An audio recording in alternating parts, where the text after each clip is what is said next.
गणों के मुख से और नारद से भी सती के दग्ध होने की बात सुनकर दक्ष पर कुपित हुए शिव अपनी जटा से वीरभद्र और महाकाली को प्रकट करके उन्हें यज्ञ विध्वंस करने और विरोधियों को जला डालने की आज्ञा देना।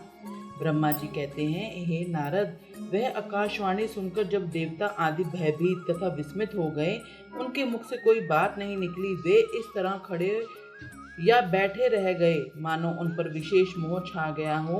भृगु के मंत्र बल से भाग जाने के कारण जो वीर शिवगण नष्ट होने से बच गए थे, वे भगवान शिव की शरण में गए। उन सब ने अमित तेजस्वी भगवान रुद्र को भली भांति सादर प्रणाम करके वहां यज्ञ में जो कुछ हुआ सारी घटना कह सुनाई। गण बोले, महेश्वर दक्ष बड़ा दुरात्मा और घमंडी हो है।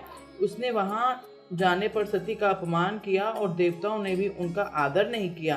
अत्यंत गर्व से भरे हुए उस दुष्ट दक्ष ने आपके लिए यज्ञ में भाग नहीं दिया, दूसरे देवताओं के लिए दिया और आपके विषय में उच्च स्वर से दुर्वचन कहे। प्रभु, यज्ञ में आपका भाग न देखकर सती देवी कुपित हो उठी और पिता को बारंबार निंदा करके उन्होंने तत्काल अपना शरीर योगा अग्नि द्वारा जलाकर भस्म कर दिया। यह देख 10,000 से अधिक पार्षद लज्जावश शास्त्रों द्वारा अपने ही अंगों को काट काट कर वहां मर गए।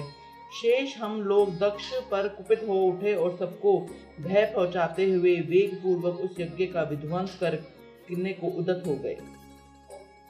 परंतु विरोधी भृगु ने अपने प्रभाव से हमें तिरस्कृत कर दिया। हम उनके मंत्र बल का सामना ना कर सके। प्रभु विश्वंभर, वे ही हम लोग आज आपकी शरण में आए हैं। दयालु, वहां प्राप्त हुए भय से आप हमें बचाइए। निर्भय कीजिए महाप्रभु। उस यज्ञ में दक्ष आदि सभी दुष्टों ने घमंड में आकर आपका विशेष रूप से अपमान किया है। कल्याणकारी शिव, इस प्रकार हमने अपना सती देवी का और मूढ़ बुद्धि वाले दक्ष आदि का भी सारा वृतांत कह सुनाया।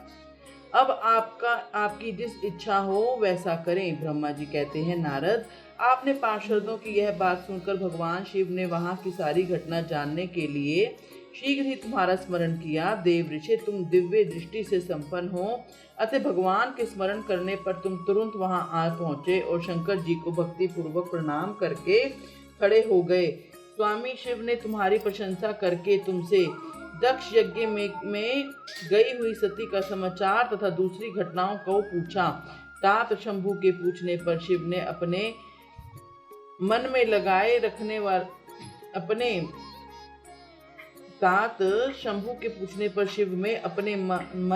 रखने वाले तुमने शीघ्र ही वह सारा वृतांत कह सुनाया जो दक्ष यज्ञ में घटित हुआ था। मुने तुम्हारे मुख से निकली हुई इस बात सुनकर उस समय महान रौद्र पराक्रम से संपन्न सर्वेश्वर रुद्र ने तुरंत ही बड़ा भारी क्रोध प्रकट किया और लोक संहारकारी रुद्र ने अपने सिर से एक जटा उखाड़ी और उसे रोष पूर्वक उस पर्वत के ऊपर दे मारा। मुने भगवान शंकर के पटकने से उस जटा के 2 टुकड़े हो गए और महाप्रलय के समान भयंकर शब्द प्रकट हुआ। देव ऋषि, उस जटा के पूर्व भाग से महाभयंकर महाबली वीरभद्र प्रकट हुए, जो समस्त शिव गणों के अगुआ हैं। वे भूमंडल को सब ओर से व्याप्त करके उससे भी 10 उंगल अधिक होकर खड़े हुए। वे देखने में प्रलयाग्नि के समान जान पड़ते थे। उनका शरीर बहुत ऊंचा था। वे 1000 भुजाओं से युक्त थे। उन सर्वसमर्थ महारुद्र के क्रोध पूर्वक प्रकट हुए निश्वास से 100 प्रकार के ज्वर और 13 प्रकार के सनिपति रोग पैदा हो गए। तात उस जटा के दूसरे भाग से महाकाली उत्पन्न हुई, जो बड़ी भयंकर दिखाई देती थी। वे करोड़ों भूतों से घिरी हुई थी, जो ज्वर पैदा हुए। वे सबके सब शरीरधारी क्रूर समस्त लोकों के लिए भयंकर थे। वे अपने तेज से प्रज्वलित हो सब और दाह उत्पन्न करते हुए से प्रेरित होते थे।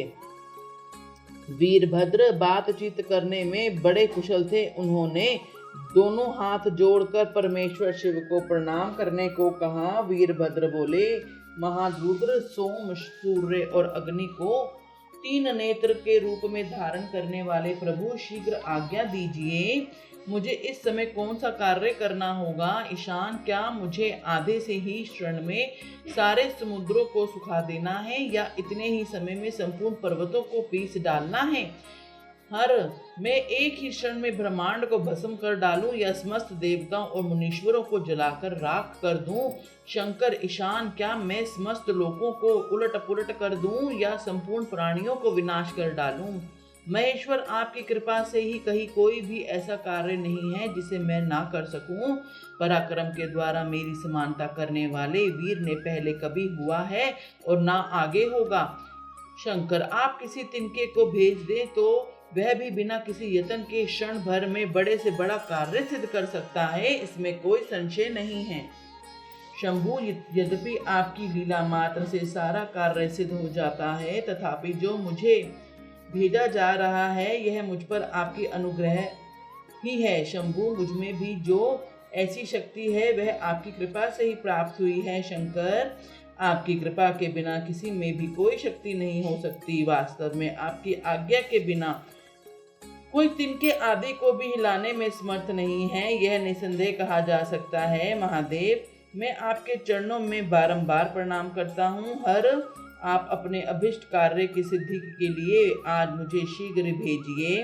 शंभु, मेरी दाहिने अंग में बारंबार फड़क रहे हैं, इससे सूचित होता है कि मेरी विजय अवश्य होगी, अतः प्रभु मुझे भेजिए। शंकर, आज मुझे कोई अभूतपूर्व एवं विशेष हर्ष तथा उत्साह का अनुभव हो रहा है और मेरा चित्त आपके चरण कमल में लगा हुआ है, अतः पग पग पर मेरे लिए शुभ परिणाम का विस्तार होगा। शंभु, आप शुभ के आधार हैं, जिसकी आप में सुदृढ़ भक्ति है उसी को सदा विजय प्राप्त होगी और उसी का दिनों दिन शुभ होता जाएगा। ब्रह्मा जी कहते हैं, नारद, उसकी यह बात सुनकर सर्व मंगला के पति भगवान शिव बहुत संतुष्ट हुए और वीरभद्र तुम्हारी जय हो ऐसा आशीर्वाद देकर फिर बोले, मेरे पार्षदों में श्रेष्ठ वीरभद्र ब्रह्मा जी का पुत्र दक्ष बड़ा दुष्ट है, उस मूर्ख को बड़ा घमंड हो गया है, अतः इन दिनों पुनः वह विशेष रूप से मेरा विरोध करने लगा है। दक्ष इस समय एक यज्ञ करने के लिए उद्यत है, तुम याग परिवार सहित उस यज्ञ को भस्म करके फिर शीघ्र मेरे स्थान पर लौट आओ।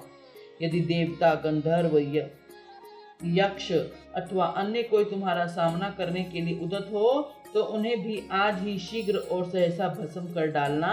दधीचि की दिलाई हुई मेरी शपथ का उल्लंघन करके जो देवता आदि वहां ठहरे हुए हैं उन्हें तुम निश्चय ही प्रयत्न पूर्वक जलाकर भस्म कर देना। जो मेरी शपथ का उल्लंघन करके गर्भयुक्त हो वहां ठहरे हुए हैं वे सबके सब मेरे द्रोही हैं, अतः उन्हें अग्निमयी माया से जला डालो। दक्ष की यज्ञशाला में जो अपनी पत्नियों और सारभूत उपकरणों के साथ बैठे हों उन सबको जलाकर भस्म कर देने के पश्चात फिर शीघ्र लौट आना। तुम्हारे वहां जाने पर विश्वदेव आदि देवगण भी